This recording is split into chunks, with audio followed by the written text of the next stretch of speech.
Boa noite, ouvintes da Rádio Cultura Online Brasil. Boa noite, ouvintes da Rádio Internacional Lusófona. No ar, mais um programa Culturas e Identidades com Loriel Rocha. O tema do nosso programa de hoje é as Ilhas Míticas ou Fantásticas do Mar Oceano. O que nos move hoje com este programa, com esse tema, não é? É o seguinte.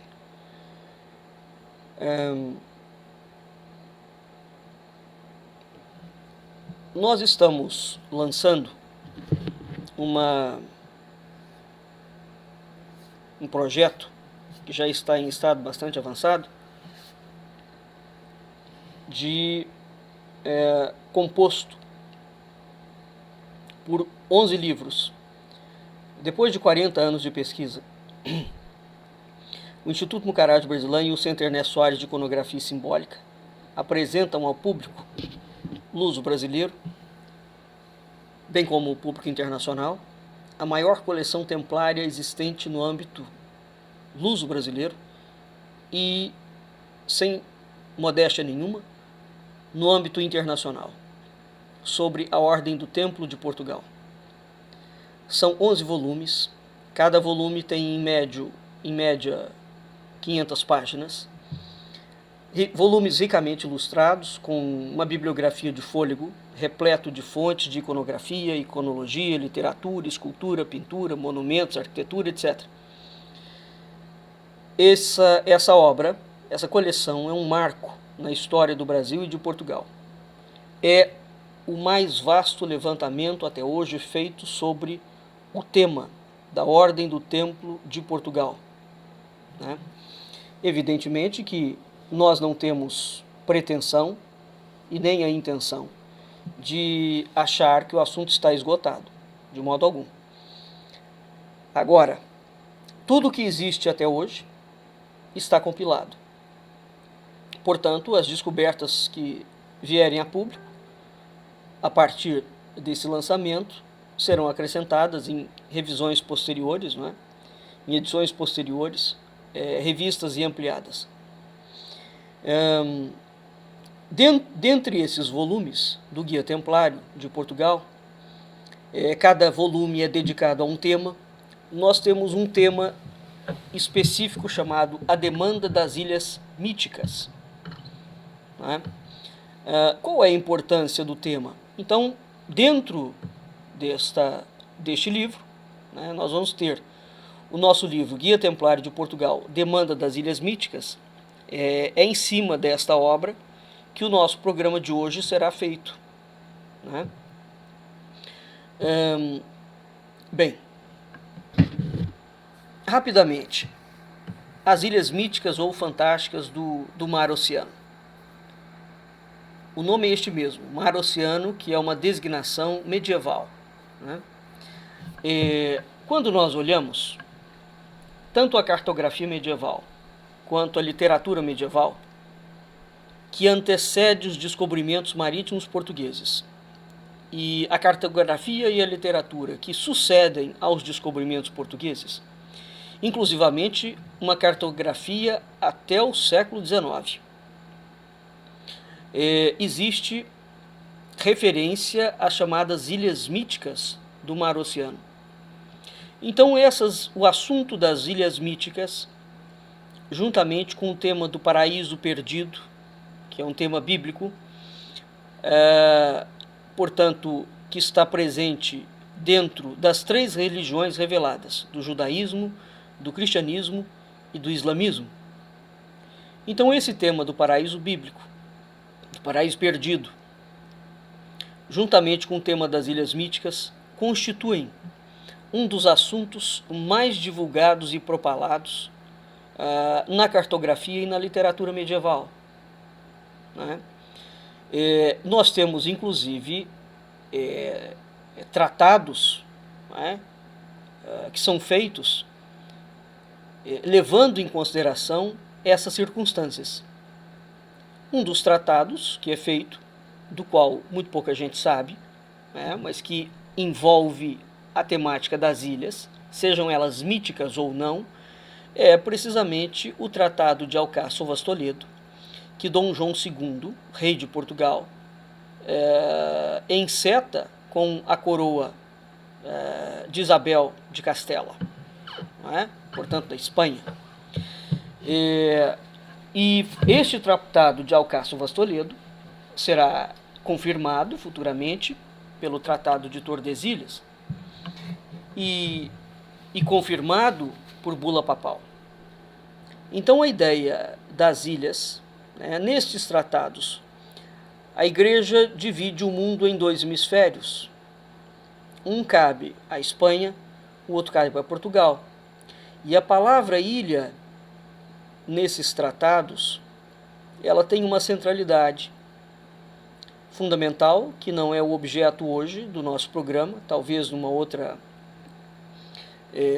programa nós possamos voltar a isto, a esse tema.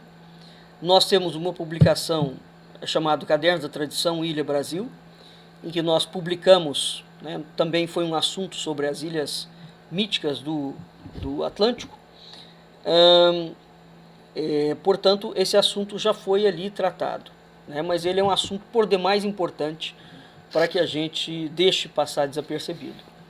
Mas voltando aqui, então dentro da cartografia da literatura medieval e da literatura do Renascimento também, né, o tema das ilhas míticas e do paraíso são centrais, né?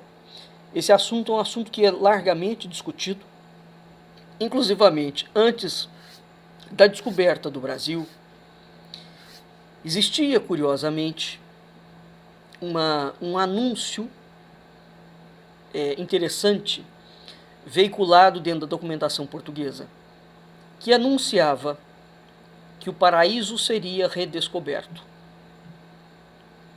E esse anúncio foi um anúncio altamente bradado, né, por diferentes vias.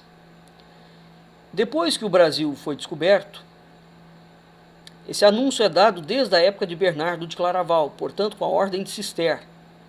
Isso equivale a dizer que nós temos aqui em média 300, no mínimo 300 anos, 400 anos antes dos descobrimentos. Para nós termos uma ideia, traçarmos uma linha do tempo em relação a isso. Bernardo de Claraval é o principal, é a principal figura da Ordem de Cister, não é? Então nós temos, antecedendo os descobrimentos marítimos, a ideia de que o paraíso será redescoberto, o paraíso será redescoberto, o paraíso será redescoberto. O paraíso está ao ocidente, o paraíso está ao ocidente, o paraíso está ao ocidente. Depois que o Brasil foi descoberto, os anúncios mudam, falam o paraíso foi descoberto, o paraíso foi descoberto, o paraíso foi descoberto. E depois há uma outra literatura que fala o paraíso é o Brasil, o paraíso é o Brasil, o paraíso é o Brasil. De tal forma, esse assunto é retratado que, inclusivamente, o padre Antônio Vieira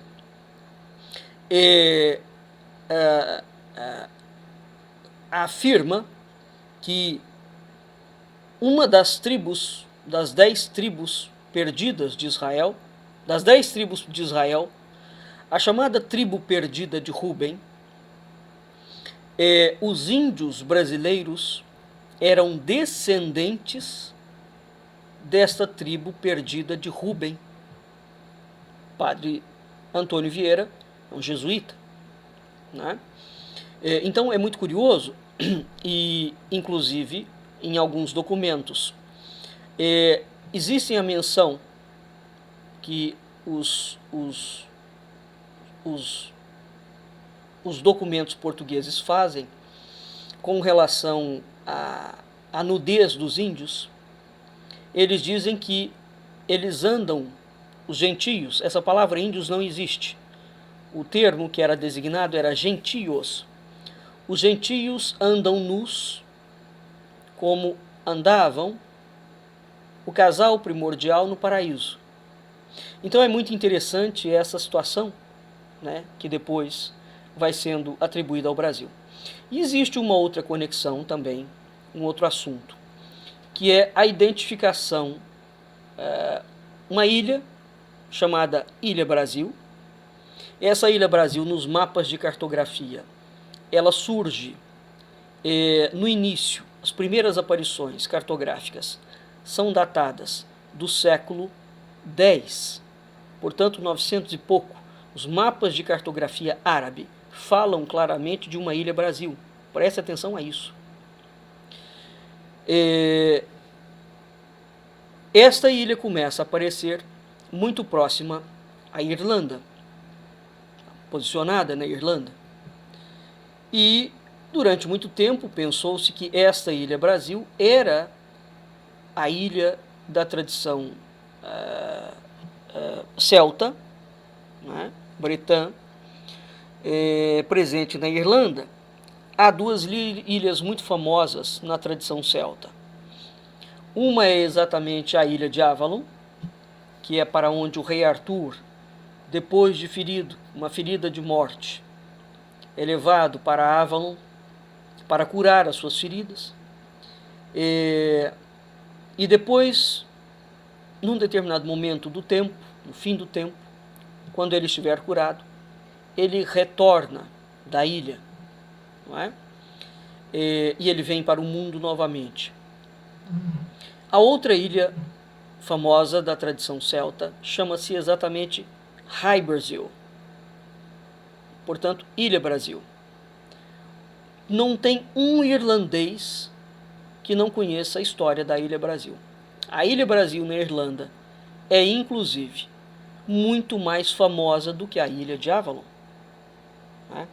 Então, essa ilha, a princípio, permanece como sendo aquela ilha, teoricamente, atrelada à tradição celta. Depois ela começa a aparecer na documentação portuguesa, e o Brasil já havia sido descoberto, mas o Brasil continua sendo chamado de Ilha Brasil. E vai existir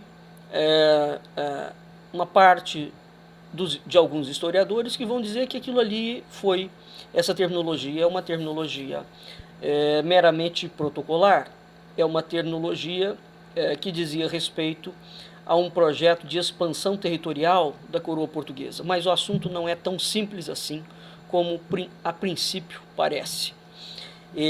Um dos maiores historiadores portugueses no que diz respeito à temática dos descobrimentos até o século XVIII é precisamente Jaime Cortesão. Jaime Cortesão tem uma obra chamada Raposa Tavares e a formação territorial brasileira. Nessa obra de Raposo Tavares, que é uma obra gigante, a obra abre falando exatamente do tema da Ilha Brasil, né? Então, configurando o tema das ilhas míticas, há várias ilhas míticas no Atlântico, inúmeras, né? Para nós termos uma ideia da quantidade de ilhas míticas, vou citar aqui os Açores, as Ilhas Afortunadas, as Ilhas dos Amores, as Antilhas, a Arguim, a Ismaíde, Avalon, Barcelona, Bom Jesus, Brasil, Deleitosa, Dúvida e Lourenço Marques, a Ilha Encoberta ou a Ilha Incógnita, a Ilha Firme, a Ilha das Flores, a Ilha da Fortuna, a Ilha da Garça e da Graça, a Ilha das Górgonas ou das Dórcadas, as Hespérides, Lono, Caprária, Madeira, Nova, Otixincha, Perdidas, Santa Cruz, Santo Antônio, Ilha de São Brandão, Ilha de São Francisco, São Mateus, Sete Cidades, Solstício, Verde. Todas essas ilhas aparecem em mapas de cartografia. Todas. Entretanto, o que vai acontecer?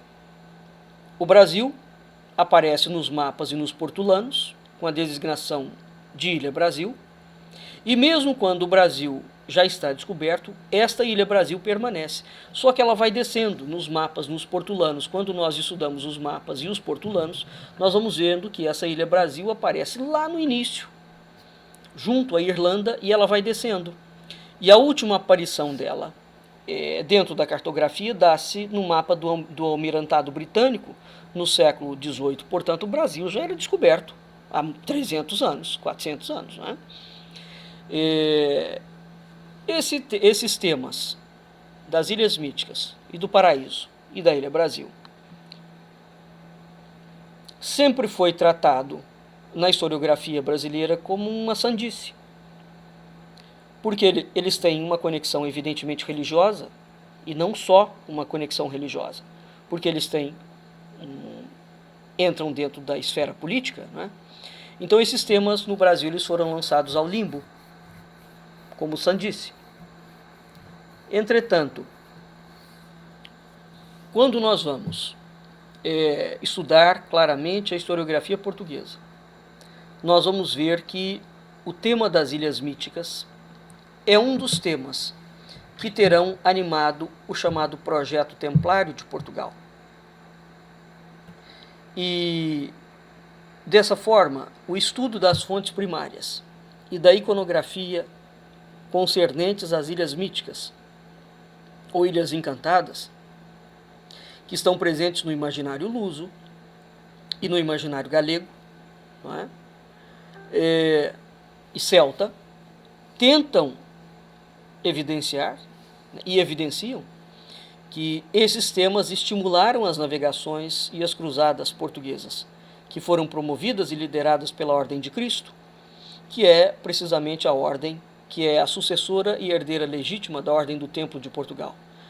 Nós temos que lembrar que a Ordem de Cristo é a autora, mentora e patrocinadora dos descobrimentos marítimos, né?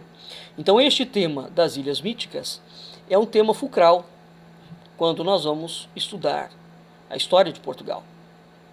Portanto, concerne considerar que esse véu de silêncio que foi imposto a esses temas, cujos estudos foram propositalmente silenciados,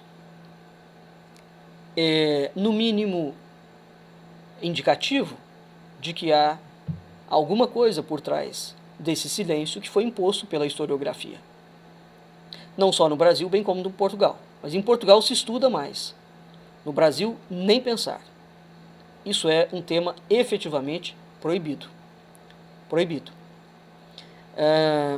E o tema das Ilhas Míticas, do Paraíso, da Ilha Brasil, cobrem áreas e assuntos que são, no mínimo, espinhosos, tanto para a ciência, a academia atual, quanto para a religião cristã, né, quanto para a política.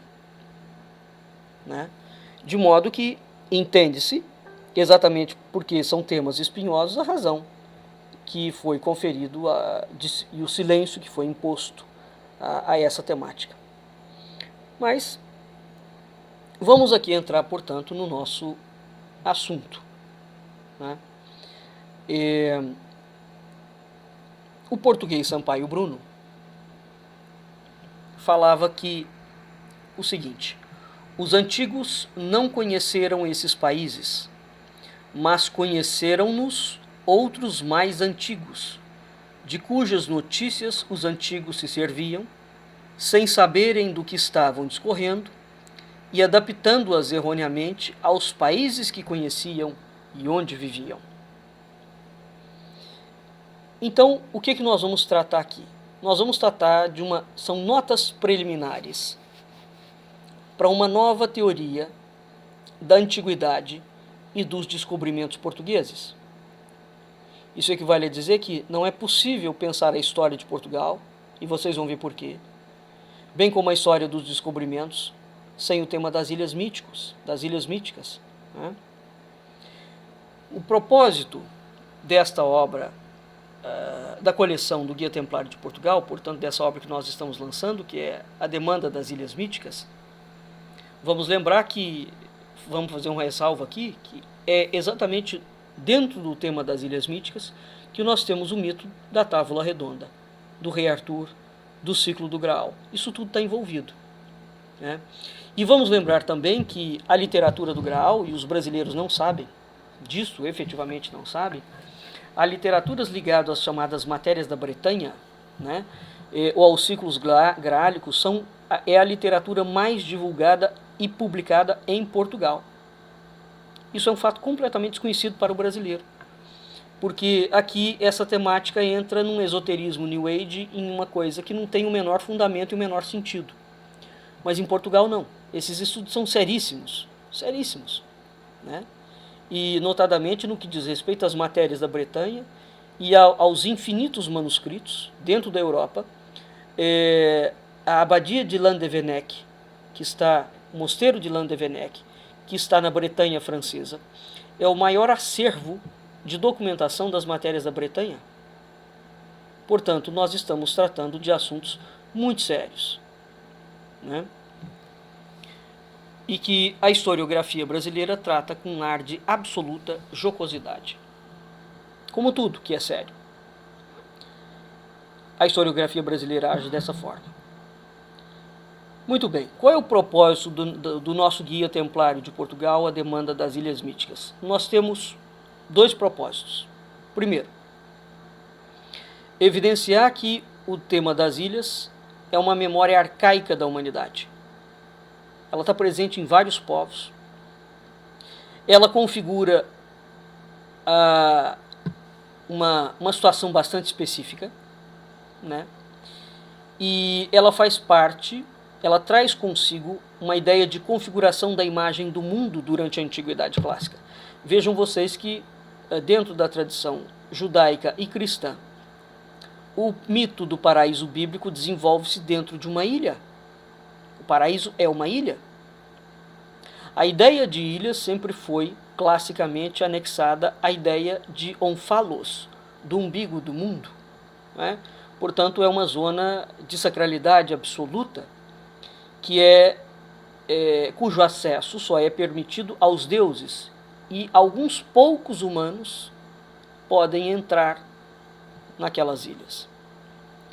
Então, o primeiro ponto é evidenciar que esse tema é uma memória arcaica da humanidade, não só cristã, bem como de outras culturas não cristãs.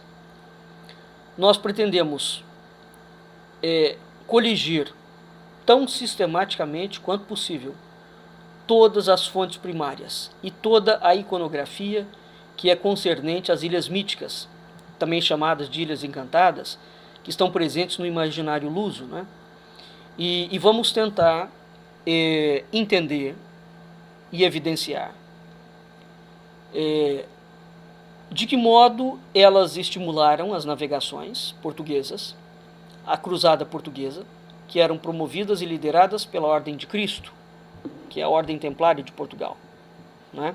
Então nós teremos uma outra obra do Guia Templário de Portugal, em que nós faremos essa conexão das ilhas míticas com o projeto templário. E esta obra nossa, A Demanda das Ilhas Míticas, é uma obra única no gênero. Nós reunimos aqui toda a documentação existente dentro de Portugal até o momento. Não há nada, absolutamente nada a acrescentar. Nada. Nenhuma vírgula. Se houver alguma descoberta nova, evidentemente, e se ela for pertinente, nós faremos uma edição ampliada, não é? Mas, dos 1000 anos da história de Portugal, todos eles estão aqui na nossa obra. Muito bem. Então nós teremos um outro volume da coleção chamado A Cruzada do Infante, né? Onde o nosso leitor poderá encontrar alguns enigmas que envolvem o início dos descobrimentos portugueses, tais como, por exemplo, o que levou a Ordem de Cristo a ficar na posse de meios tecnológicos inovadores, como, por exemplo, os navios, a cartografia, os instrumentos náuticos, etc. E esse imaginário, ou aquilo que hoje, ressalvo que é hoje, a academia chama de imaginário, mas nós temos que pensar o seguinte: no contexto da Idade Média, não havia essa palavra imaginário. Portanto, quando se falava em ilhas míticas, quando se falava em ilhas, elas não eram míticas no sentido de não existentes, elas eram reais. Hoje, para nós, e esse é um grande erro da historiografia, não é? Ele pega algo, uma linguagem que na Idade Média designava uma existência, uma verdade, e ele transforma isso para a linguagem atual e fala que aquilo é um imaginário. Não, não é um imaginário. Imaginário para nós hoje. Portanto, naquela altura, aquilo designava uma verdade. É preciso ter isso em vista. No que diz respeito ao gênero das ilhas, né, elas são invariavelmente descritas como uma porção de terra, são terras incógnitas, são terras flutuantes, são terras fantasmáticas, né? Elas aparecem e desaparecem, elas não ficam sempre visíveis, elas flutuam no meio das águas, né? Elas estão presentes no meio das águas do oceano salgado, né? Há pouco tempo atrás aconteceu um caso aqui no Brasil, não me lembro se foi em Santa Catarina, eu cheguei a postar esse vídeo, de uma moça que fotografou e viu uma ilha flutuante no Atlântico. E ela fotografou, e a ilha está lá, né? E as pessoas podem, veio evidentemente a Marinha, veio outros indivíduos, falaram que aquilo é um efeito óptico, não é um efeito óptico. Isso é precisamente um fenômeno, né? É o mesmo fenômeno que aconteceu durante toda a Idade Média. Eu mesmo já vi uma ilha mítica, eu a vi durante 3 dias seguidos, eu e outras pessoas que estavam comigo, né? E o tamanho da ilha era de tal forma que, e o fato dela ter perdurado durante 3 dias no mesmo lugar, não é? Que é sintomático. Portanto, essas coisas são sérias. O porquê que acontecem essas aparições e essas desaparições é um outro fenômeno, né? Então, na tradição, essas ilhas são as chamadas ilhas míticas. A ilha de São Brandão, por exemplo, dizem que quem vê a ilha de São Brandão, quando um humano vê a ilha, é para que a ilha se mostra exatamente para que ele entre dentro da ilha, né? Como São Brandão. São Brandão vê a ilha, entra dentro dela, fica lá um tempo, ele com todo o seu navio, toda a sua equipe, e depois chega um momento em que ele é trazido para fora da ilha, né, e regressa. Muito bem. Então a característica dessas ilhas é que elas são sempre flutuantes, como a ilha de Avalon. Você não entrava em Avalon. Para entrar em Avalon, você passava por uma bruma. Uma ilha estava no meio do oceano, no caso do Atlântico Norte, e as brumas se abriam, a ilha era vista, entrava-se e depois as brumas fechavam. Então essas circunstâncias insulares, essas ilhas são lugares de eleição dos deuses, elas são ilhas que aparecem na literatura como predispostas a receber colônias de homens e de mulheres dedicadas ao serviço que acontece dentro da ilha, ou ao serviço para a humanidade. Elas são ilhas que vão falar de utopias dentro do mundo dos homens, e elas vão prefigurar, e aqui começa a entrar uma coisa muito interessante, elas vão prefigurar as fronteiras de muitos estados e de muitos impérios que vão sonhar o tema das ilhas míticas dentro do âmbito das profecias, a partir da ideia de um novo mundo. Vejam vocês que quando Portugal chega, né, e Colombo também, Colombo é português, isso hoje em dia já está provado, não é espanhol coisíssima nenhuma, era um espinhão português dentro da coroa espanhola. Vejam vocês que essa porção de terra ao ocidente da Europa é chamada de Novo Mundo, né? A palavra novo aqui está diretamente conectada com a ideia do paraíso. Isso é algo que muito pouca gente sabe. Então, as profecias falavam, inúmeras profecias dentro da Europa, inúmeras, mas a quantidade de profecias é gigante. Falam de um novo mundo que será descoberto. E quando os portugueses e os espanhóis chegam, as Américas como um todo é chamado de Novo Mundo. Né? E o Brasil, consoante essas profecias, é apresentado como o derradeiro paraíso restaurado, cronologicamente falando, segundo alguns autores, ou será o último paraíso a restaurar. Portanto, veja que há a ideia de mais de um paraíso. Aliás, isso é algo presente dentro da tradição da Ordem do Templo de Portugal. A Ordem do Templo de Portugal tinha um projeto universal de reconquista de todos os lugares santos e de todos os paraísos da terra, perdidos ou por descobrir, restaurados ou a restaurar. Então, esse assunto é muito sério, porque ele entra dentro da política portuguesa. Tá? Ora, é exatamente dentro da ideia da ilha, né, e da descoberta da ilha, e do rei que está na ilha e retorna, que nós temos, por exemplo, a lendária e mítica tradição portuguesa que está ligada a Dom Sebastião, o retorno de Dom Sebastião, né? O rei que morre na batalha de Alcácer Quibir e há de retornar numa manhã de névoa. Veja que a névoa é aquilo que, né, cobre a ilha de Avalon. No Brasil nós também temos o mito do sebastianismo.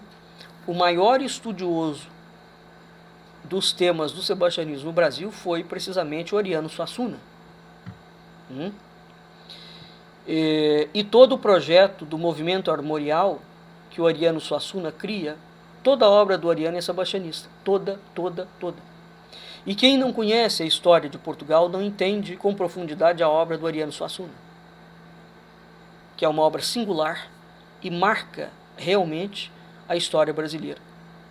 Quando nós encontramos com o Ariano Suassuna, foi um ano antes dele morrer, no Recife, na casa dele, nós levamos as pesquisas que nós tínhamos, e ele era um homem muito interessante, muito educado, né?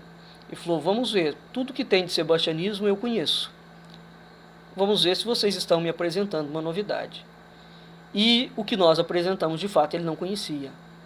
Não é? Infelizmente, ele morreu, né, um ano e pouco depois, porque o nosso projeto dessa conexão dos temas sebásticos Brasil-Portugal estavam sendo tecidos com o Ariano Suassuna. Né? Já estávamos articulando alguma conversa mais ampla em relação a isso. Bem, o sebastianismo, portanto, o tema da sebástica e dos sebastianismos. O sebastianismo é um tema ligado aos messianismos. Né? O Brasil é um país que tem muito movimento messiânico. Então todos esses assuntos estão interligados. Né? Quando o Frei Beto fala que o Lula é o Messias brasileiro, ele apresenta o Lula como uma espécie de Dom Sebastião, ou como um Messias, um sentido bíblico mesmo. Né? Então, essa temática que o próprio PT, o tratamento da imagem que o Lula recebeu dentro do próprio PT, está ligado a esse tema. Muito pouca gente sabe. Não é? Assim como o tratamento que o Getúlio Vargas deu a si próprio. Todas essas coisas são temáticas que envolvem ainda hoje a história do Brasil. O que não há são estudiosos do tema que falem do tema com a absoluta seriedade que ele necessita ser tratado. Né? Porque, repito, esse é um tema espinhoso para a ciência, para a religião e para a política. Na ausência do chamado cavaleiro guardador, sonhador, né? Portanto, é o rei que dorme, que está guardado nessa ilha, é Dom Sebastião, é o rei Arthur. Existe na história de Portugal uma condição, quando Dom Sebastião morre, teoricamente na Batalha de Alcácer Quibir, Portugal entra numa condição de encantamento. E eu quero que vocês entendam isso ipsis literis. Portugal torna-se um país que deve ser tratado na condição de encantado. Porque ele está no chamado tempo, espaço-tempo do interregno identitário nacional, consoante as profecias. E ele permanecerá durante esse tempo até o momento que Cristo voltar a pousar os olhos sobre Portugal, consoante as figuras, consoante a visão do primeiro rei de Portugal, Dom Afonso Henriques, na Batalha de Ourique, onde ele vê Cristo, igual Constantino. Cristo, portanto, a monarquia portuguesa não é sagrada pela Igreja Católica. A monarquia portuguesa é sagrada diretamente, é entronizada diretamente por Cristo. Né? Tanto é que nenhum papa, nenhum bispo, nunca coroou nenhum rei de Portugal. Toda a coroa portuguesa é coroada porque o mandamento provém diretamente de Cristo. Né? Então, este sonho, esta visão, que o primeiro rei português, Dom Afonso Henriques, que é a chamada visão de Ourique, ele está na batalha, no campo de Ourique, ele vê Cristo, e Cristo fala para ele. Então tem o chamado juramento de Ourique, né? O testemunho de Ourique, que é um documento, onde Dom Afonso descreve a visão que ele teve com Cristo. E Cristo fala textualmente que abençoará e olhará Portugal durante 16 gerações. Portanto, com ele mais 16 dão 17 gerações. E que após aquele período haveria um interregno. E esse período coincide precisamente com Dom Sebastião. É a partir da desaparição de Dom Sebastião, portanto, que assume a Casa de Bragança, que vem dar origem à monarquia do Brasil. Né? Portanto, os Braganças, tanto na história de Portugal, bem como aqui no Brasil depois do Império, eles são monarcas que entram dentro do chamado período do interregno identitário, que é quando Portugal está na condição de encantado, e o Brasil também. Não é? Mas vamos adiante. Então essa ilha vai permanecer fechada, inatingível, até quando? Até o momento da alvorada redentora. Porque abater-se-á uma neve fria, inóspita, protetora sobre o mundo dos homens. E esses reis que estão encantados, que estão presentes dentro dessa ilha encantada, eles retornam. Quando eles retornarem, isso será chamado de alvorada redentora. Eu chamo aqui a atenção para um seguinte fato, que não é casual, embora tenha sido pervertido o seu sentido autêntico. Um dos palácios da presidência da República do Brasil chama-se exatamente Palácio da Alvorada. Né? E o outro chama Planalto. Esta alvorada é exatamente a alvorada redentora. Mas Brasília é uma cidade comunista, projetada por um comunista, com um traçado comunista. E o comunismo tem também, nas suas imagens iconográficas, uma espécie de alvorada redentora, em que eles pegaram a estrela de Belém, que é a estrela do PT, e colocaram essa estrela numa alvorada. De modo que a designação, nós poderíamos também perguntar por que o chefe do executivo brasileiro tem 2 residências. Em nenhum lugar do mundo isso existe. O presidente dos Estados Unidos não tem 2 casas. O presidente da França não tem 2 casas. São 2 residências oficiais. Por que o Brasil tem? Ninguém para perguntar. Num ele trabalha, no outro ele mora. Esse é teoricamente o argumento? Não. As 2 casas são, um é o poder real, o outro é o poder sacerdotal.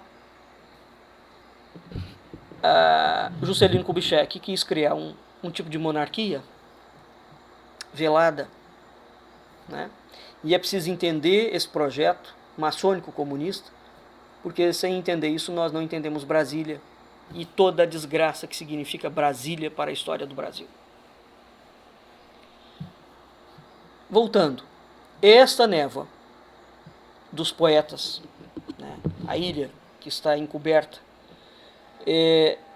que deixa ver uma ilha ao longe, né? Então, essa ilha que está encoberta e que é descoberta, ela é uma paralaxe literária, né? Ela pode ser uma miragem, ela pode ser qualquer coisa. Ela foi tratada de muitas formas pela literatura. Ora, quem ver a ilha encoberta, não é? Diz a lenda e a literatura que a pessoa que olha essa ilha encanta-se de tal forma por ela que nunca mais esquece. E parece que isso é um fato. Todas as pessoas que têm essas visões, as visões as marcam profundamente. Então, se você algum dia viu uma ilha no oceano, saiba que esta tradição tem mais de 1000 anos, perfeitamente catalogada dentro da historiografia de vários povos. Você não teve uma visão, num sentido de um delírio. O que é aquilo é outra coisa, mas não é um delírio e não é um efeito óptico. Né? Esclarecido isso, vamos aqui entrar num outro ponto que as descobertas científicas, já de algum tempo, comprovaram. Hoje, quando nós olhamos para a Europa, notadamente Portugal está separado da Inglaterra, né? Existe um oceano Atlântico entre eles.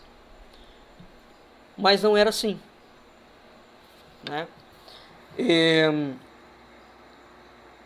Como é que era a topografia do Ocidente Europeu por volta do ano 11.000 a.C.?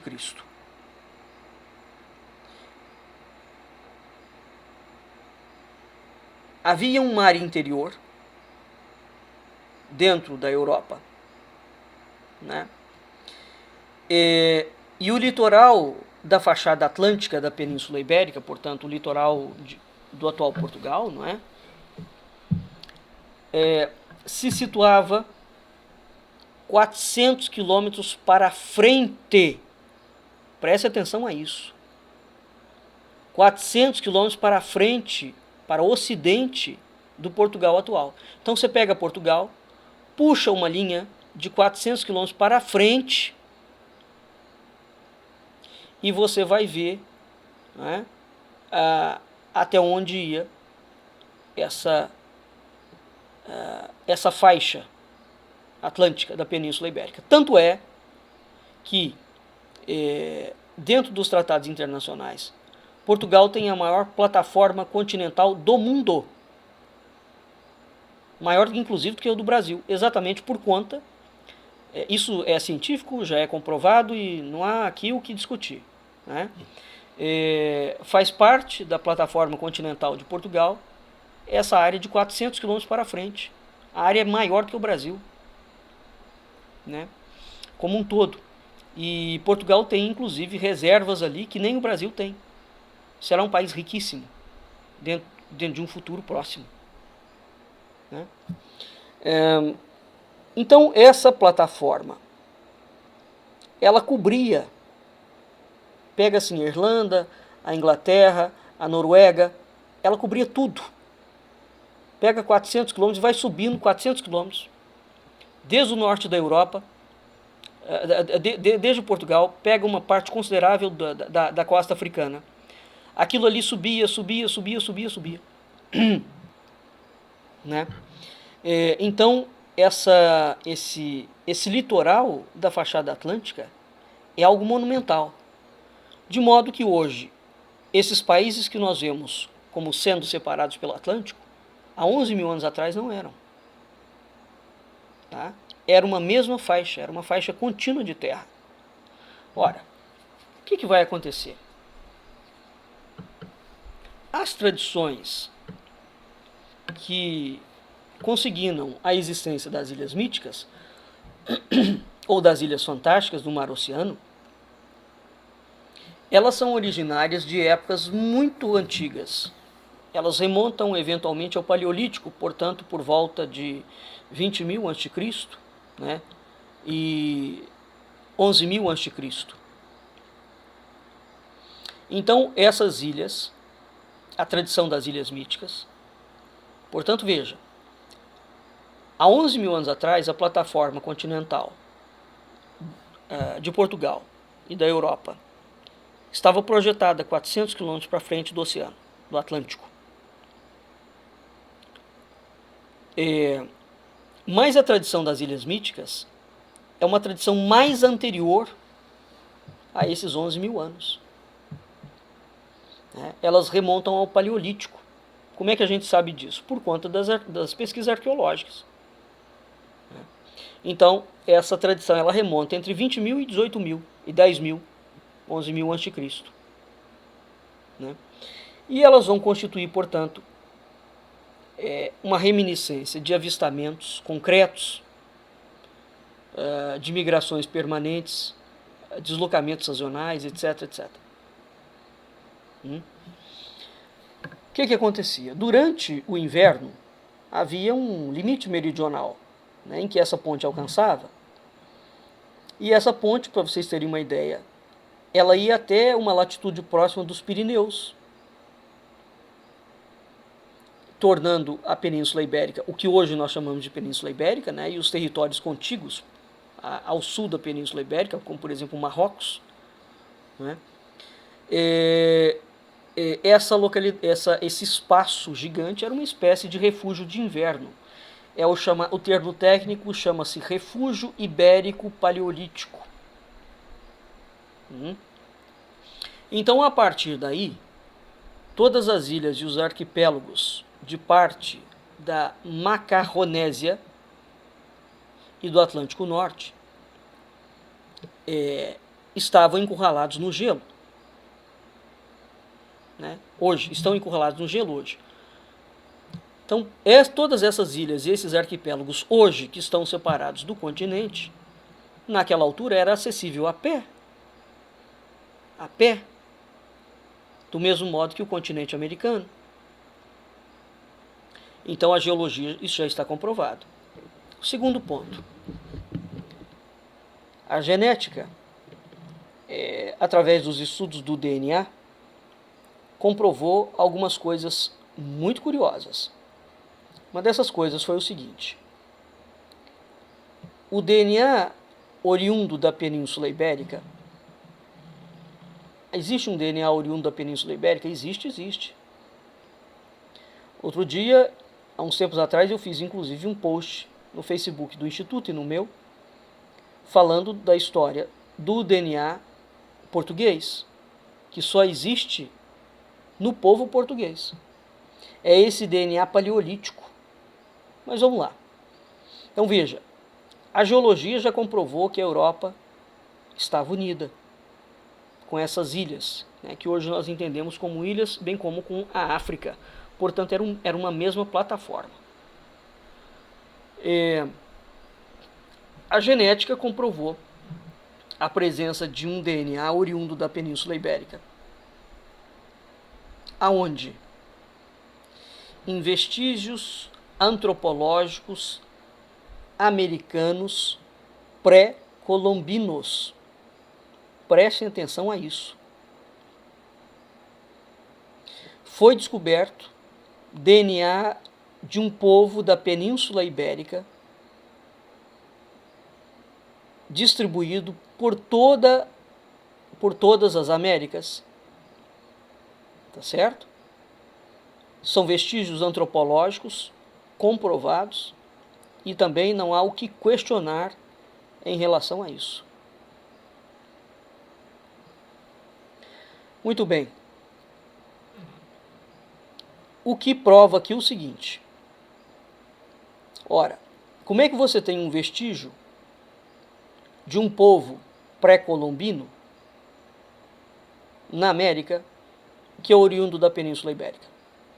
Isso só é possível se nós pensarmos que havia um deslocamento entre a Península Ibérica e as Américas. Não é?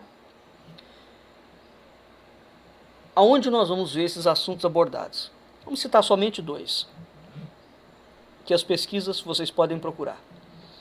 A chamada cultura Clovis. Cultura Clovis, cujos experimentos e pesquisas foram encetados no Novo México e na América do Norte. Né? No Novo México, na América do Norte, desculpe, nos Estados Unidos. E essa cultura Clovis foi corroborada pelos achados dos chamados artefatos solutrenses, que são alabardas líticas, de pedra. Esses artefatos solutrenses foram manufaturados por indivíduos originários da Península Ibérica. Né? Então, procurem pelos estudos da cultura Clovis. Vocês vão encontrar. Veja que nós estamos falando dos Estados Unidos, hein? No Novo México. E nós temos os chamados crânios alongados de Paracas, que foram encontrados no Peru. São aqueles crânios que muitos esotéricos alucinados estão dizendo que são crânios extraterrestres. Pelo amor de Deus, que não tem nada que ver uma coisa com a outra. Aqueles crânios alongados de Paracas são crânios diferentes, evidentemente, mas nós temos que lembrar que quando nós vemos as pinturas e as imagens dos faraós egípcios, os faraós egípcios muitas das vezes são apresentados com aquele tipo de alongamento cranial, né, da caixa craniana. Portanto, certamente aquelas pessoas que possuem aqueles crânios tinham alguma coisa diferente, não? A nível como cargo, como hierarquia. Então esses crânios alongados de Paracas, no Peru, não evidenciam nenhuma semelhança genética com ancestrais ameríndios das Américas. Isso é um primeiro ponto. O segundo ponto é que eles são desprovidos de uma sutura sagital. O nome técnico dessa sutura é crânio-sinostosis. E esse desprovimento da sutura sagital crânio-sinostosis é uma outra diferença. Constatou-se também a ocorrência neles dos chamados grupos alogrupos, que é o H2A. Portanto, é uma comprovação. Né? O H2A ele é encontrado somente em grupos de povos da Europa Ocidental, da Escandinávia, do Mar Cáspio, do Cáucaso. Encontrou-se também um DNA mitocondrial proto-germânico e proto-eslavo. Né? E vai por aí afora. Ora, as investigações genéticas recentes relativas ao cromossoma Y, né, do halogrupo, revelou uma origem muito antiga. E essa origem remete aos chamados Oestrimini. Esses Oestrimini são povos de uma provável ascendência do Sudeste Asiático ou da Trácia. Encontrou-se também, dentro dessas ossadas, né, nas Américas, genes exclusivos dos povos do centro e do norte de Portugal. O gene A25 bis DR2 só existe entre os lusitanos. E o gene A26 B38 DR13 é o gene mais antigo da humanidade. Tá certo? Tem um artigo que foi publicado em Lisboa, do José Garrido, chamado Portugueses. Afinal, quem somos nós? Foi publicado em Lisboa, 2013. José Garrido, Portugueses. Afinal, quem somos nós? Onde vocês podem encontrar esses dados. Não é? Então, esses crânios alongados de Paracas, eles foram encontrados em 1928, no Peru. Tá? Além disso, existe ainda a circunstância de existir no Tennessee, nos Estados Unidos, milhares de mamoas que remontam a 12 mil anos antes de Cristo, conforme datação, evidentemente, do carbono 14, né? Onde os povos indígenas que habitam essas regiões que têm os mamoas, quais são esses povos? Os Creek, os Cherokee, o Seminole e o Choctaw. Esses povos não sabem explicar o que aqueles mamoas estão fazendo ali. Entretanto, eles asseguram, a tradição deles assegura que aqueles mamoas já existiam naquele local, quando os antepassados deles fixam naqueles territórios. Né? E as cosmologias do Neolítico, do Eneolítico e do Bronze Atlântico, portanto, segundo as pesquisas arqueológicas mais avançadas e mais recentes, o que elas estão fazendo? Elas estão simplesmente atualizando essas reminiscências arcaicas, desses deslocamentos, desses périplos, né? E aonde vai tornando muito plausível que houve, sim, contatos insulares, contatos atlânticos, contatos transatlânticos, que originaram tradições perenes, por exemplo, na Macarronésia, no além Atlântico, e isso passou futuramente para a chamada mitologia, ou que hoje a gente chama de mitologia, né? Mitologia dos povos da fachada atlântica da Europa, portanto, de Portugal, da Galiza, da Bretanha, de Gales, da Irlanda, da Escócia, do Báltico, da África, até a costa da Guiné, indo até Benin. Então a mitologia de todos esses povos é muita gente, hein? Se você pegar da Macarronésia até o Benin, é muita gente. Isso sem considerar outros povos, como por exemplo os próprios gregos. Né? Então, hoje,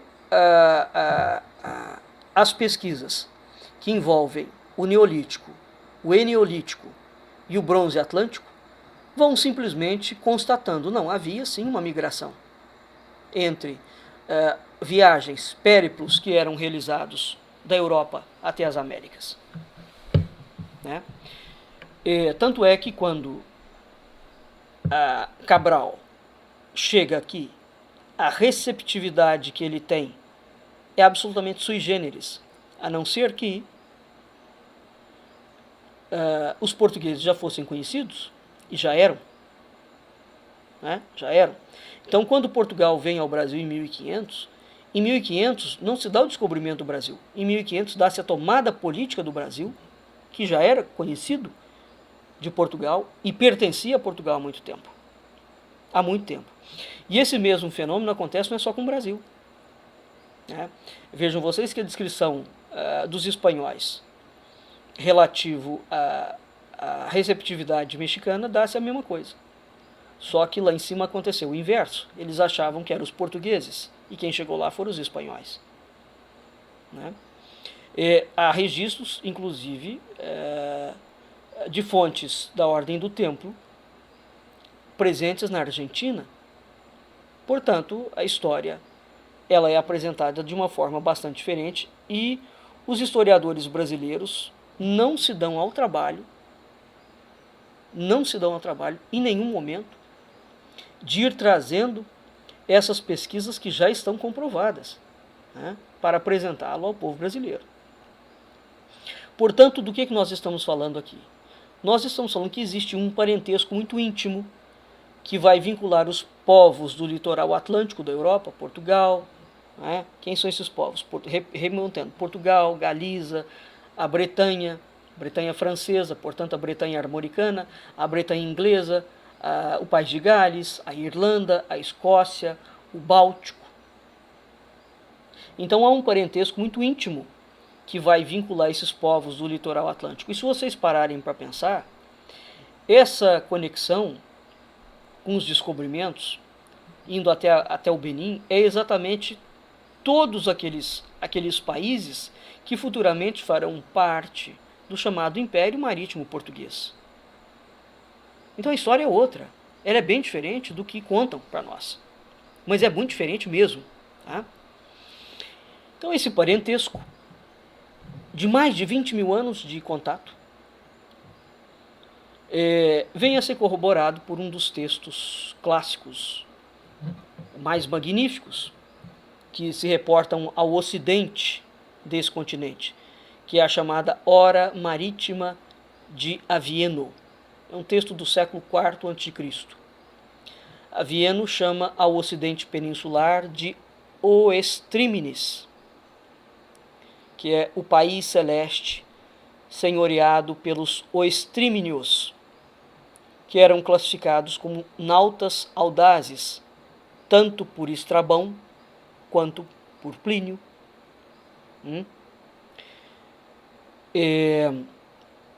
Muito bem. O último,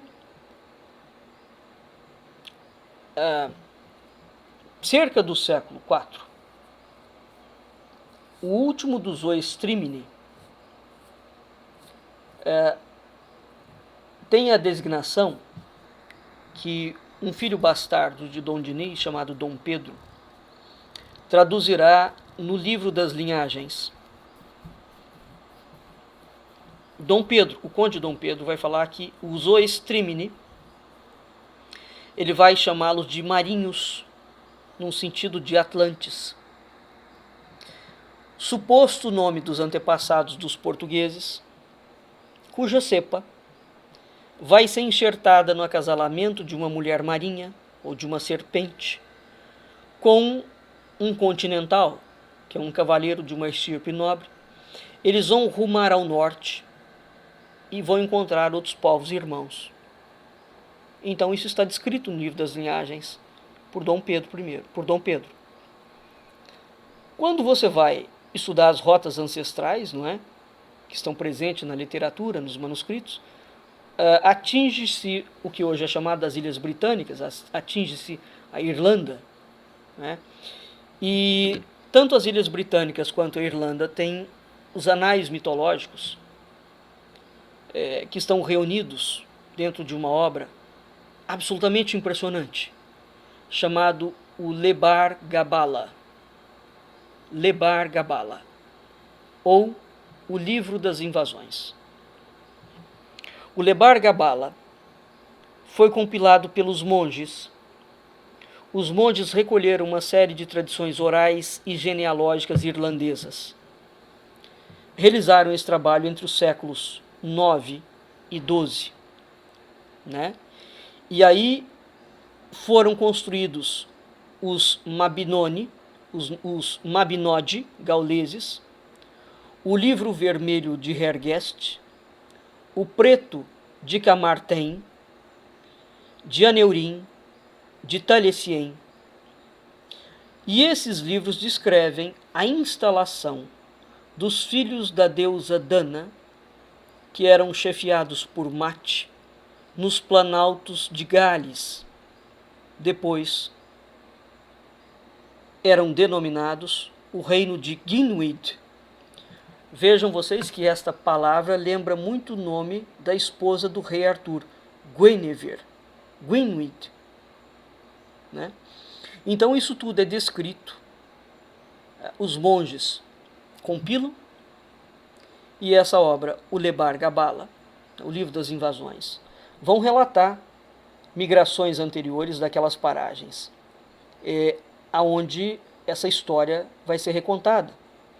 Então, chega até a Gália, até a Irlanda, até as Ilhas Britânicas, dois grupos que vão atingir o território antes do dilúvio, né, bíblico. E depois tem um grupo que vai para a Irlanda e a Grã-Bretanha depois do dilúvio. Então há dois grupos, um vem antes e um vem depois. Esse grupo mais antigo, que chega à Irlanda e à Bretanha antes do dilúvio, ele está citado no livro das invasões, portanto no Legar Gabala, né?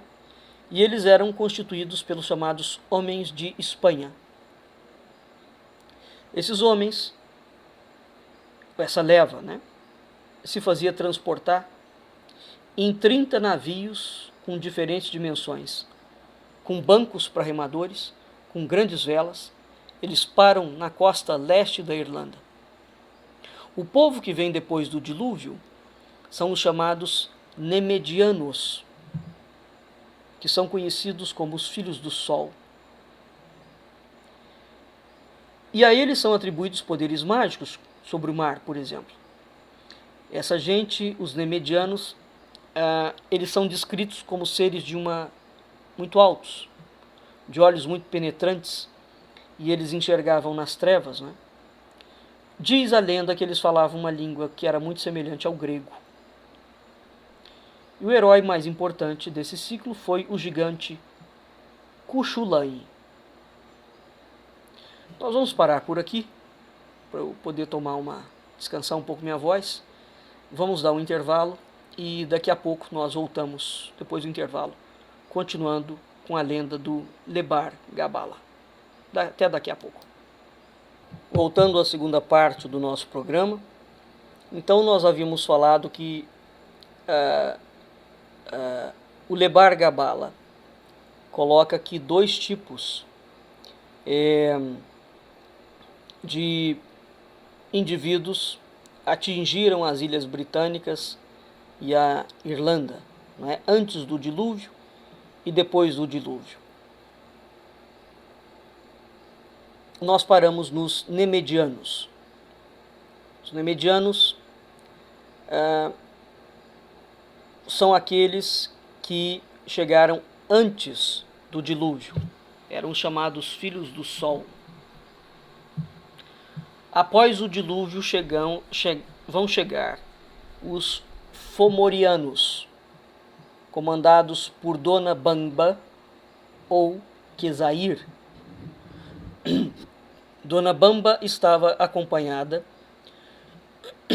por 50 jovens donzelas e só tinha 3 homens junto com elas. Portanto, os Fomorianos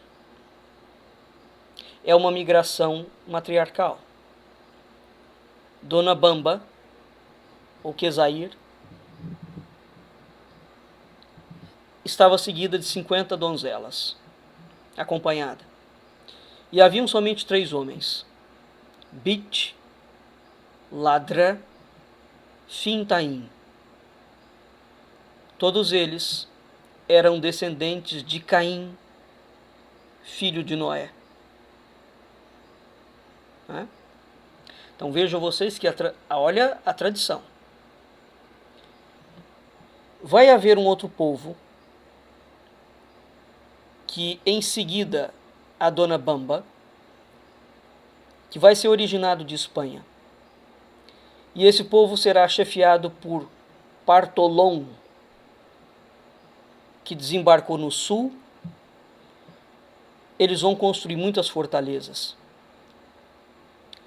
Depois, numa rápida sucessão, vêm os chamados Fir Bolg.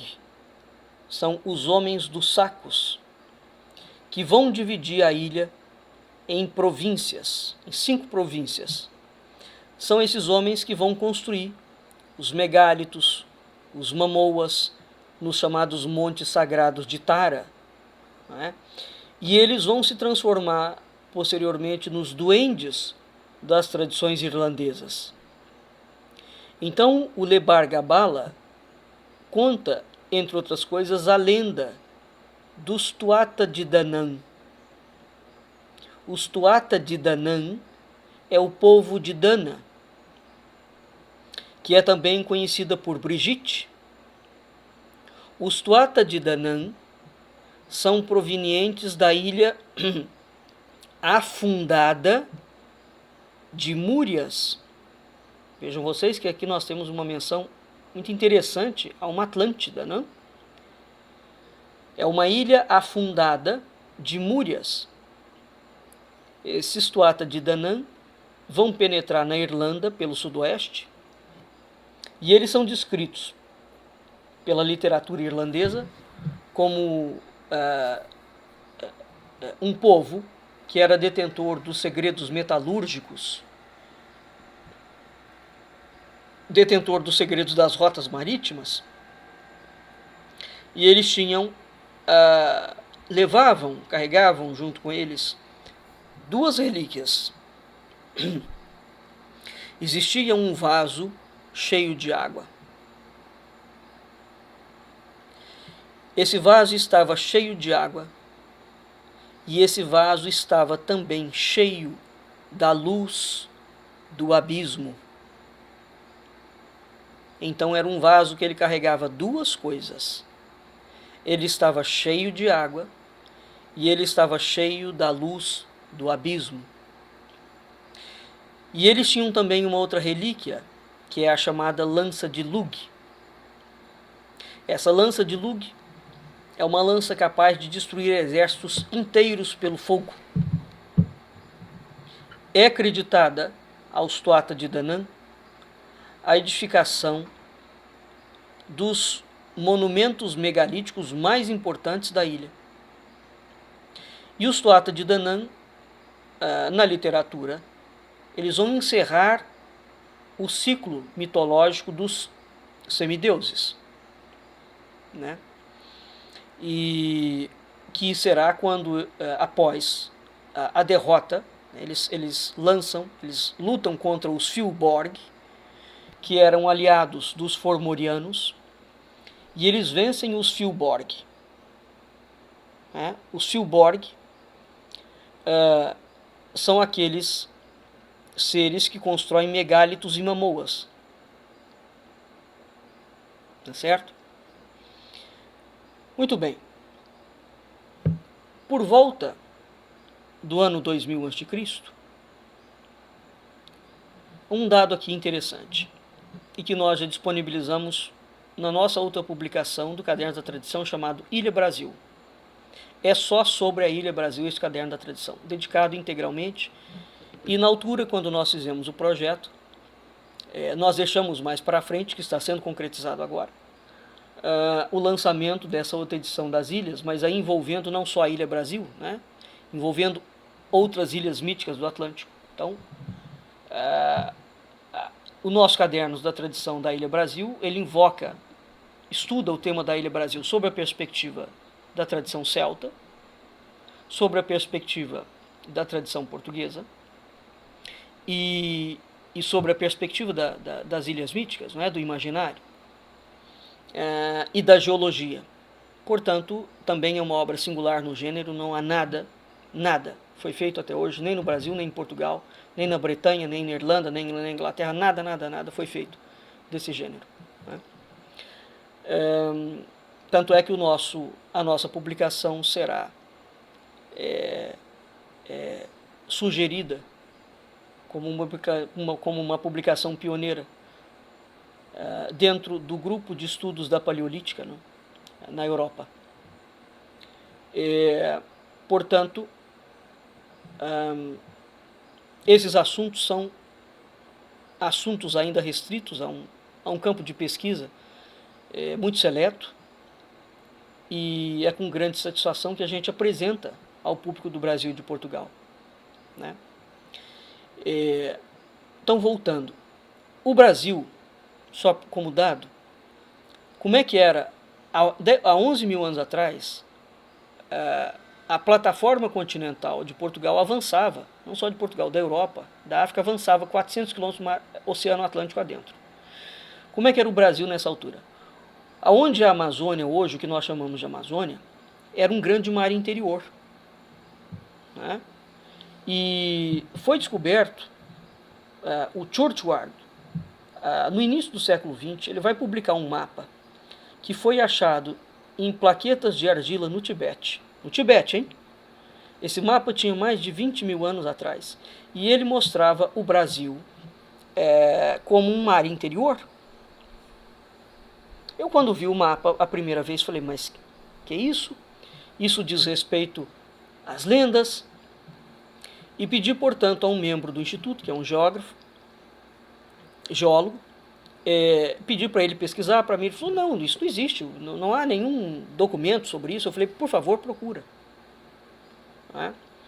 E pesquisou, e ele encontrou, de fato. A primeira revista científica que ele encontrou foi a Nature, na publicação de 1995, em que o Brasil, de fato, era um mar interior. Toda a Amazônia. Tira toda a Amazônia fora, portanto, a ideia de uma ilha. Isso vem a corroborar algumas outras coisas que aparecem, inclusive, nos relatos dos índios, quando os índios falam para os portugueses que o Brasil é uma ilha. Inclusivamente, o nome do Brasil, o Brasil sempre se chamou Brasil. O nome original do Brasil, numa língua primitiva do Planalto Central, é Brasilam, ou Brasil, daí o nome do nosso instituto, Brasilam, que significa a terra do Senhor da luz, né? Brasilam ou Brasil. Então o Brasil não é chamado de Brasil por conta do pau-brasil. O Brasil sempre se chamou Brasil. Assim como a designação América não é por conta de Américo Vespúcio. Essa terra se chama América, que é uma língua extinta. Ela radica alguma memória na tradição quechua. Então, essas terras sempre se chamaram América. E o Brasil, Brasilam.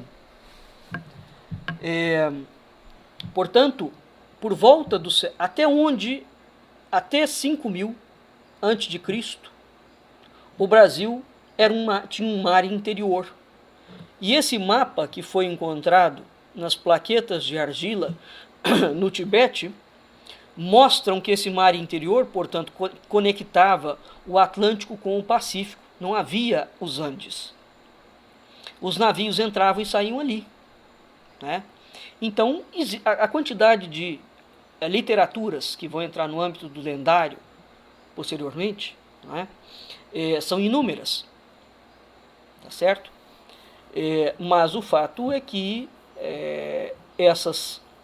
hoje a ciência vem descobrindo e corroborando muita coisa que até então a historiografia materialista falava que não existia. De modo que por volta, o Brasil terá uma ilha, uma área interior até 5.000 a.C. Por volta do ano 2000, vão chegar os primeiros humanos, são chamados milésios. Os milésios são os filhos de Mili. Quem é Mili? Mili é um rei fabuloso, onde todos os monarcas da Irlanda se proclamam herdeiros de Mili.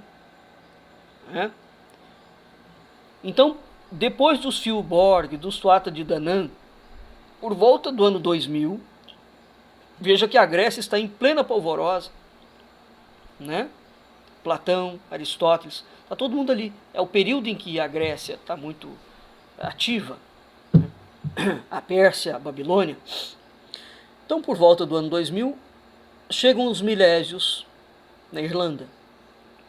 E, repito, a tradição irlandesa atual, da monarquia irlandesa, mesmo que a Irlanda hoje, né, não tenha monarquia própria, a tradição dos monarcas da Irlanda, todos eles vão falar que eles são herdeiros de Mili. Com eles vai se iniciar um período verdadeiramente histórico, né, da história recente da Irlanda, né? vão ser oriundos da Península Ibérica, esses milésios. Então, de onde que eles vêm? Da Península Ibérica. Disse que eles vieram de um reino cuja capital era Brigância. E eles vão transportar com eles outros objetos mágicos.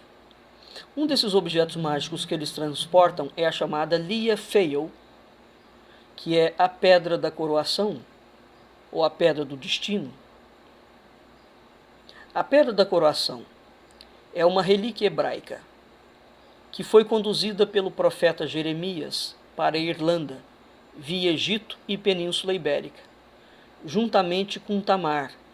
Tamar é uma rainha, é a rainha Tenhar dos irlandeses. Ela foi casada com Ar-Rid, né? Quem é Tamar? Tamar é filha de Zedequias, que foi destronado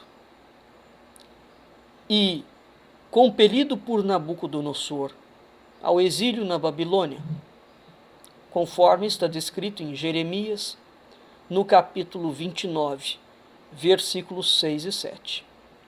Então veja, os milésios são filhos de Mili. Eles são oriundos da Península Ibérica, cuja capital era Brigância, de uma localidade cuja capital era Brigância. E eles traziam com eles uma pedra mágica, a Lia Fale. Essa Lia Fale era uma relíquia hebraica, que veio parar na Irlanda através das mãos pelo profeta Jeremias. Veio do Egito. E Jeremias, juntamente com Tamar, que é a filha de Zedequias, é que portam essa pedra, a pedra da coroação. Ora, isso entrou num campo de um lendário, mas faz parte da lenda da história da Irlanda.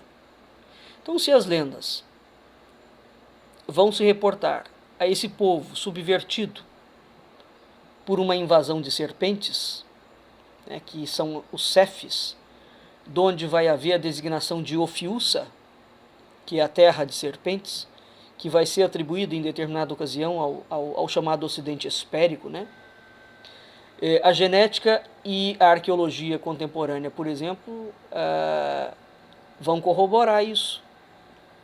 Tá certo?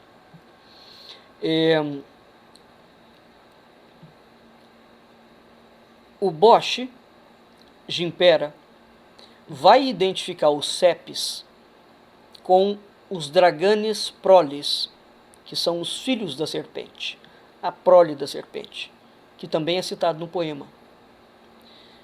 Agora, para nós, o topônimo Ophiussa, ele vai derivar do nome de Ophis,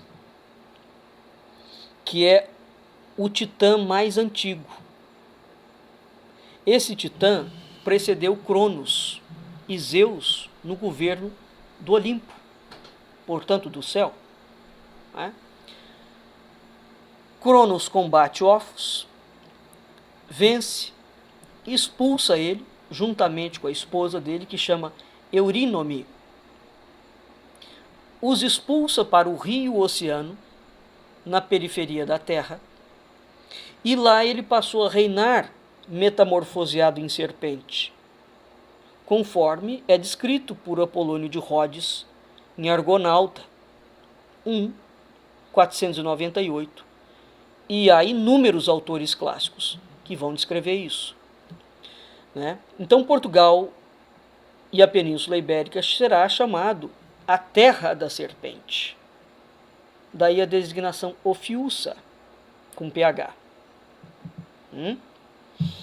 Então, para nós, esta designação de Ophiussa vem disto. Porque uma coisa que os brasileiros não sabem, e não sabem mesmo, é que a tradição portuguesa literária é grega, é bizantina. Portugal não é um país católico romano como se diz e se propaga. Isto é uma mentira absoluta da história portuguesa.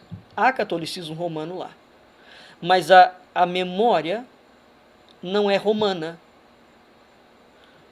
Portugal inteiro, inclusive as casas, que eles dizem que é influência moura. Não é influência moura coisíssima nenhuma.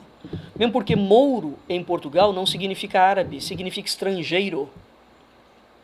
Estrangeiro. Então mouro era qualquer pessoa. A tradição literária em Portugal, as esculturas, as pinturas, as casas, a arquitetura, a comida, tudo é grega, é bizâncio. Então qual é o cristianismo que vigora em Portugal? O cristianismo bizantino. Evidentemente que ele convive hoje com o cristianismo latino, né? Mas a tradição portuguesa é grega. Tá? Portanto, estudar a história de Portugal pela perspectiva do cristianismo latino é a forma mais eficiente de não entender nada da história de Portugal. Nada.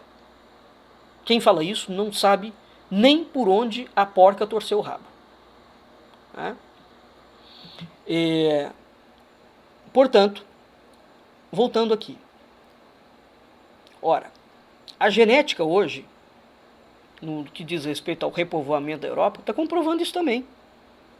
A conexão, né, do mesmo DNA desses povos, que vai estar ligado ao DNA dos celtas.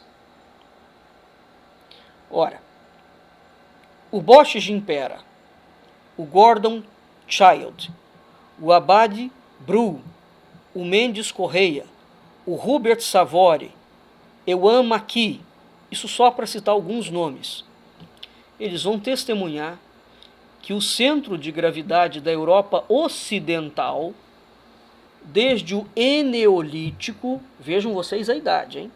Desde o Eneolítico até o início da Idade do Bronze, se encontra na Península Ibérica. Então, o centro de gravidade, portanto, a região mais importante da Europa Ocidental era a Península Ibérica. E dentro da Península Ibérica, veja que nessa altura do Eneolítico, hoje nós falamos em Península Ibérica e nós pensamos só Portugal e Espanha, não é? Vocês têm que lembrar que havia 400 quilômetros de terra para frente, para cima, para o alto, para baixo. Portanto, essa região que nós chamamos de Península Ibérica era muito maior. Então é nesta altura de 20 mil anos atrás, 11 mil anos atrás, que se encontravam essas questões. E Portugal é uma das regiões mais florescentes e mais importantes, segundo esses autores, Bosch de Impera, Gordon Child, o Abade Breu, o Mendes Correia, o Hubert Savory, o Maqui, só alguns nomes para citar. Nenhum desses caras é citado por nenhum historiador brasileiro. Nenhum. Né? Então, a reivindicação desses territórios, importantíssimos, né? E a importância dos chamados fenômenos peninsulares, ela estará muito descrita na chamada Historia Britonum, Historia Britorum, que vai ser chamado de Ibéria. Né? E aí nós temos mais inúmeros outros autores em que nós poderíamos citar, como por exemplo o Martim Sarmento, o Vicente Risco, o Carré, o Henri Breu, o Castilho Iurita, e vai por aí afora. Então, esses autores todos vão estudar essa cultura peninsular, da Península Ibérica. Vai partir daí, desta cultura. Então, portanto, a Península Ibérica, notadamente Portugal, era como se fosse a capital da Europa Ocidental, a nível de importância. Parte daí, segundo Bosch de Impera, uma autêntica colonização portuguesa da Irlanda. É isso mesmo que vocês estão ouvindo. Essa colonização portuguesa da Irlanda foi realizada por missionários, os quais, sob a perspectiva de Gordon Child, transportaram para a Irlanda a visão cosmológica, né, da Península Ibérica, portanto dos portugueses, a maneira de construir, os centros de saber, etc. Tal. Ora, isso a gente via escrito já nos livros medievais portugueses. E isso sempre ficou como uma lenda. Português inventa. Não, agora, com o código genético, descobriu-se o seguinte. Em alguns anos atrás, aconteceu um congresso internacional de estudos celtas em Ponte da Barca, né? No norte de Portugal. Vila Nova da Barquinha, no norte de Portugal. E esse encontro, estava presente nesse encontro um dos homens que foi o cara que ajudou a decodificação do código sequencial do DNA. Naquela altura, o Bill Clinton era o presidente dos Estados Unidos, vocês devem se lembrar, quando foi anunciado a abertura, né, da decodificação do genoma humano. Então, o Brian Sykes é um biólogo de Oxford, ele estava lá presente, e o Brian Sykes é o autor de uma teoria que já está comprovada. Todas as mulheres da Europa descendem de 7 mulheres.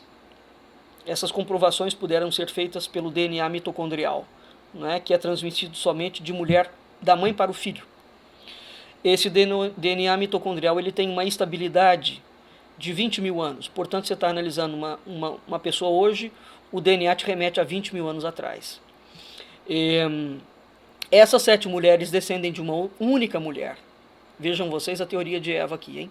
Tanto é que a obra dele chama-se As 7 Filhas de Eva. Vocês podem procurar esse livro. Eu indiquei ele há um tempo atrás para uma aluna minha, nossa, Andréia. A Andréia está absolutamente fascinada com o livro. O livro é fascinante. As 7 Filhas de Eva, né? Pesquisa científica sobre o DNA, essas descobertas absolutamente apopléticas. E o que ficou comprovado? Pensava-se até então que os povos celtas haviam migrado da Irlanda, da Inglaterra, portanto, e da Irlanda, para a Península Ibérica, portanto, para a Galiza, para Portugal. Não. Verificou-se que é exatamente o inverso. Os celtas partiram da Península Ibérica e foram para a Irlanda. E os monges portugueses sempre falaram isso. Falaram, olha, nós estamos indo para a Irlanda. Fomos nós que levamos o cristianismo para a Irlanda.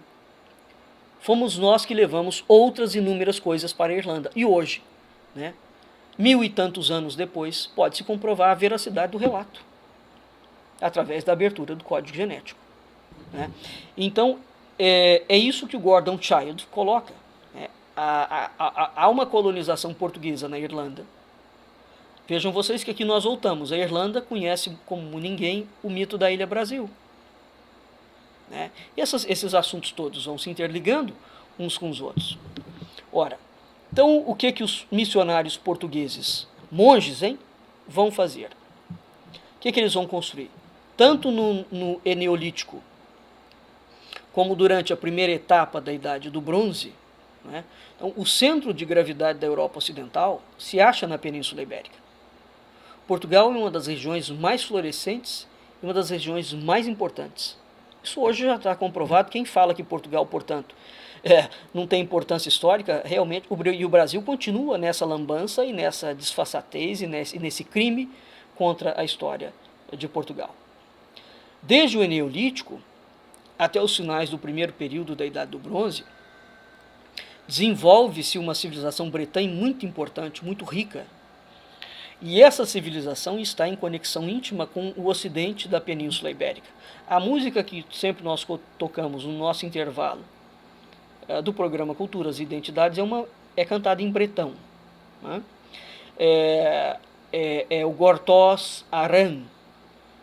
É o nome da música, Gortós Aran. Então, desde o Eneolítico, nós temos uma civilização bretã muito rica. E essa civilização está em conexão, em relação com o ocidente da Península Ibérica. O nome mais conhecido disso é a chamada cultura megalítica. Né? Ora, no período inicial de desenvolvimento da cultura irlandesa, da grande cultura irlandesa, Existe uma relação muito intensa entre Portugal, Galiza, e essas relações que parecem estabelecer, né, sem fazer escala na Bretanha.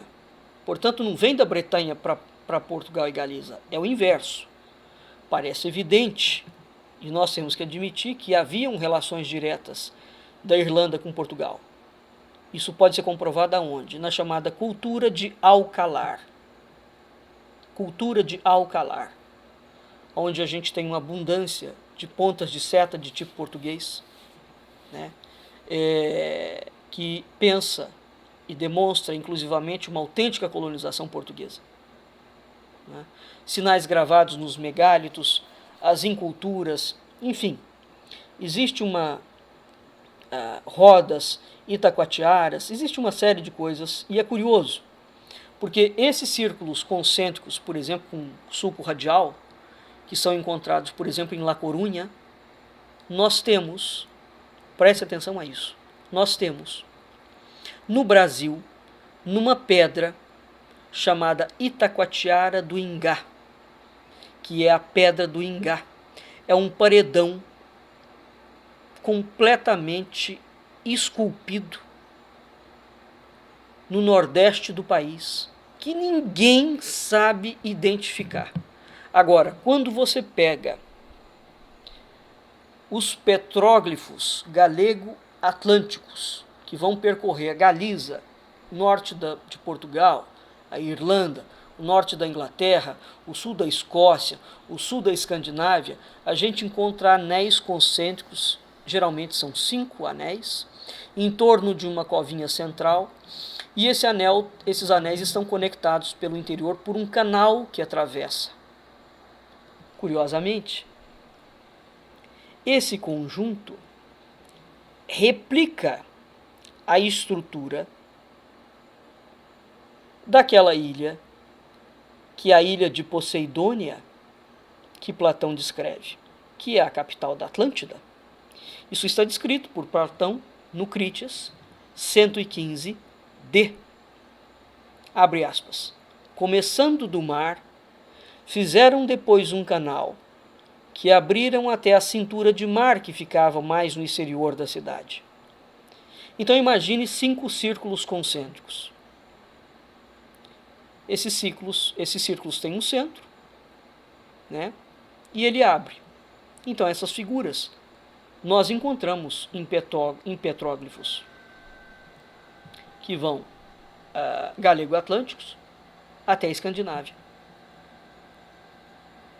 É a mesma descrição que a gente vai encontrar na estrutura de Poseidônia, conforme descrito por Platão em Critias, e a mesma estrutura de um dos desenhos da Pedra do Ingá. Ora, isso aqui, então existe uma coisa que é chamada a língua atlântica, que não é objeto hoje do nosso programa. São línguas, são sinais, são estruturas encontradas de um lado e outro do Atlântico. Portanto, a ideia de que entre a Europa e a África e as Américas, né, você passava de um local para o outro, eles eram transitáveis a pé. A pé. Não é por navio, é a pé. É isto que vai explicar uma sequência de achados arqueológicos de um lado e outro do Atlântico, né? E essas coisas nós não vamos encontrar em outro lugar. Por exemplo, na Europa mais oriental, né? Nós vamos encontrar no eixo Atlântico. Europa, né? Galiza, Península Ibérica, costa da África, as Américas. Então, em Portugal, esses círculos concêntricos com um sulco radial, eles são muito frequentes na região de Sabroso e de Briteiros. E é de lá que vai vir a referência de Martim Sarmento, né? E tem uma dúzia de penedos, né, que tem uma abundância muito grande. Numa única rocha, por exemplo, foram encontradas 18 ocorrências. Na Galiza, o Cuevillas vai enumerar 14 locais onde se pode acrescentar, por exemplo, Santa Tecla e Oia, fora da Península Ibérica. Esses círculos concêntricos, que são simples ou com um sulco radial, né, vão ser encontrados na Irlanda, na Grã-Bretanha, na Suécia, em outros lugares. Portanto, vejam vocês que a quantidade de pesquisas arqueológicas,